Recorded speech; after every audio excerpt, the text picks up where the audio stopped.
Heinrich Heine said, "Denk ich an Deutschland in der Nacht, so bin ich den Schlaf gebracht." Which means if I think about Germany at night, it stops me sleeping. It obviously doesn't stop the Germans sleeping. It's only 11 o'clock at night and there's hardly anybody here in this, the central area, the Fußgängerzone in the middle of Reutlingen. This area is actually early medieval. This church was erected first in 1343. It's called the Marienkirche. It went over to Lutheranism during the Reformation. Was spared mainly the ravages of the fire that took place in the 16th century that wiped out what was then called Reutlingen. They decided that since they had foyers instead of fires, that they were going to call themselves Reutlingen instead of Reutlingen from that time onwards. I thought that in the future it would cause people to get less confused about making foyers when they were supposed to be making fires, which are celebrations. And so basically this is the church, which is the major landmark, if you like, of Reutlingen. Reutlingen's a sort of maybe a secondary city, if you like, of Baden-Wuerttemberg, and this is, you know, the central sort of ancient part of it. It's quite pleasant, but you know, not an awful lot going on. This is Weibermarkt, the wives' market. This is where people used to auction their wives when they had enough of them in the Middle Ages. A little bit like the selling of the wife, which happens in, was it Far from the Madding Crowd, or was it the Mayor of Casterbridge?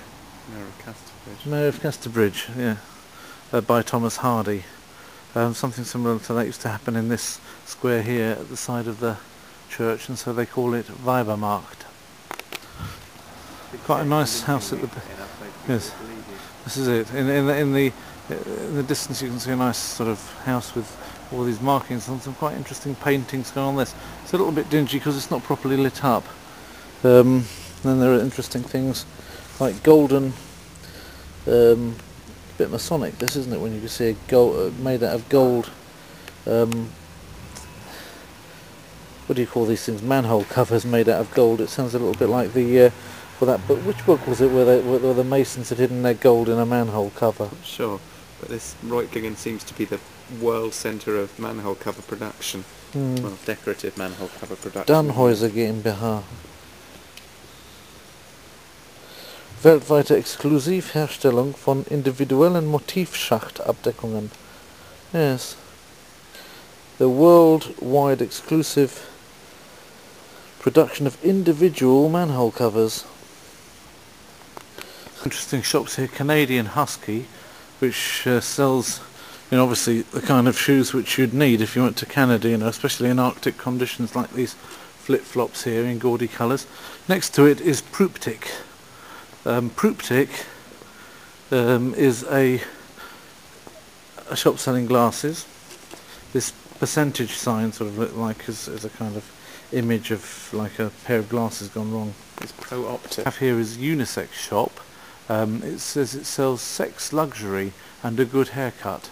It's probably one of those Chinese style haircutting salons here in the heart of Reutlingen. You know, this shop here on the side of the Stadtbotenstrasse is adorned with an enormous pretzel. So it's obviously some kind of bakery shop called K&U Municipal Bakery, and it has a sun with a smiling face on it. I always love that motive. This must be about the 15th shoe shop I've seen in this city. This one's called Garn, Internationale Schuhmode. Why exactly the people of Reutlingen buy so many shoes is beyond me, because they're not out walking and using up their shoe leather very much. They're presumably all like Imelda Marcos with cupboards full of them. That's quite a narrow street called Kramerstrasse on the corner with Wilhelmstrasse, and running around here you see the whole big square. What we have over there is a couple of drunk people making comments. That's always good for a laugh.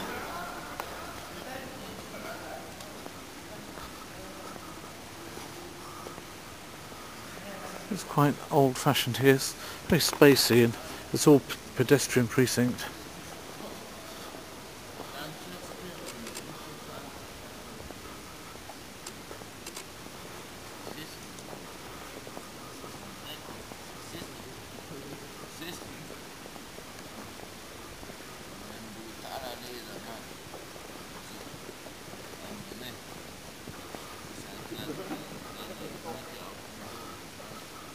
He doesn't seem very happy with his lot. Just sitting there and just complaining won't change it though. Probably people are wondering why on earth I'm making a film of this at night. But that's because the conference is actually laid out so that we've got no free time during the day. It goes from 8:30 till 6:30 in another place not near the centre. And so my only chance of actually filming this at all are at the time when you can't really see it properly. You know, you come around half the world doing these conferences and then you don't see the things that are worth seeing in the proper light. They could actually plan them a bit better to give people some reasonable free time. It says thou shalt not muzzle the ox when it treadeth the corn, but that's obviously something which some conference organisers need to have explained to them. Never mind. That's Reutlingen's theatre, and it's on a street called Plany, or Plani, number 22. Theatre's called Die Tonne, which means like a so it's like a waste container. And as you see, it's a very beautiful street with oldish houses on, a lot of them covered in some forms of ivy or other creepers. It's got this interesting piece of installation art going on there. I have no idea what that is and what the significance of it is, and there wasn't anything really sort of explaining it to the layman next to it. But maybe there's something about it on Wikipedia or something. But as you see, it's a lovely tree-lined avenue with all this lovely, with the autumn leaves on it. Quite a treat. Going all the way from northern, from Charlottenstrasse up there, which is where I spent the day on a conference. Going down here. Yesterday I said on my film yesterday that you know, that the conference wasn't well done because we didn't have any time in the light. As you can see, they let us out a little bit early, so God bless you, Julian, for that, and can do a little bit more filming today. Okay, now we come to one of the delights of Reutlingen, which I was hoping to see.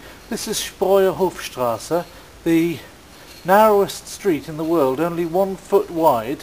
Obviously at my size I ain't going to get very far into it, but at least I can film it for you. This has been in the Guinness Book of Records as the narrowest street in the world. Some interesting vine here with berries on it, which I don't think one is supposed to try.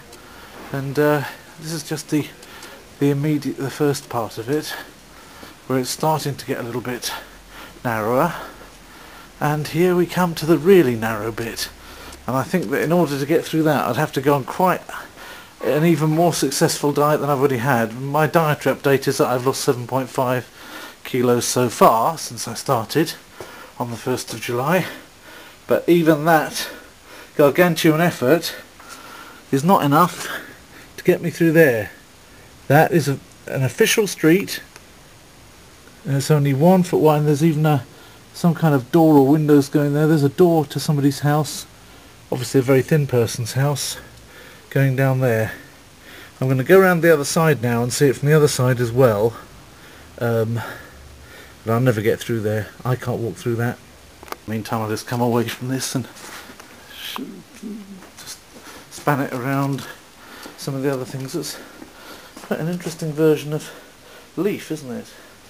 So, I don't think I've seen... I'm not sure if that's a Fatsia japonica or not, but if it is, it's got a very strange leaf version. I don't know what these people make of people no doubt occasionally coming up and photographing their homes or filming their homes for YouTube and talking while they do it. It must be very strange. They probably have a stream of people going up there every few days talking to themselves, but they probably get used to it after a while. That's the price you pay for living in a unique street. Here I am walking up to it from the other side, and same house with the lovely wooden shutters. I say lovely. It's a little bit in need of a lick of paint, but you know, it's got its charm. And there's where I just was filming up from the other side. Here I am from this side, and another tourist's notice saying it's the narrowest street in the world here in Reutlingen. So Reutlingen may only have about 120,000 people, but it's got its landmarks.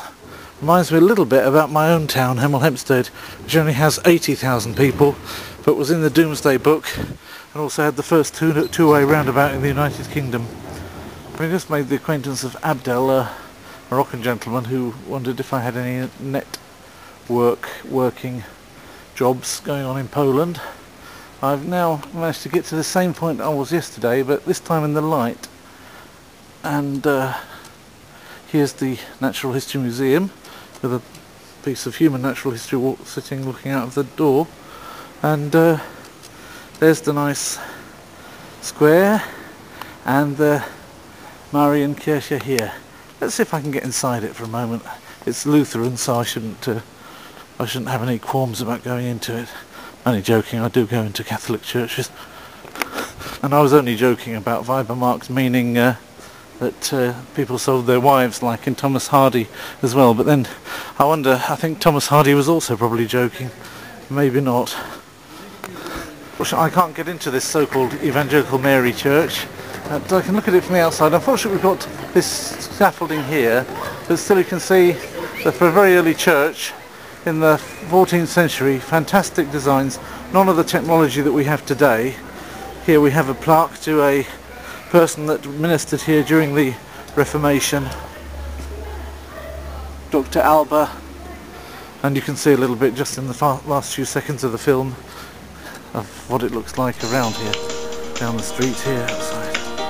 Same place that I was yesterday, but in the light. That's good, isn't it?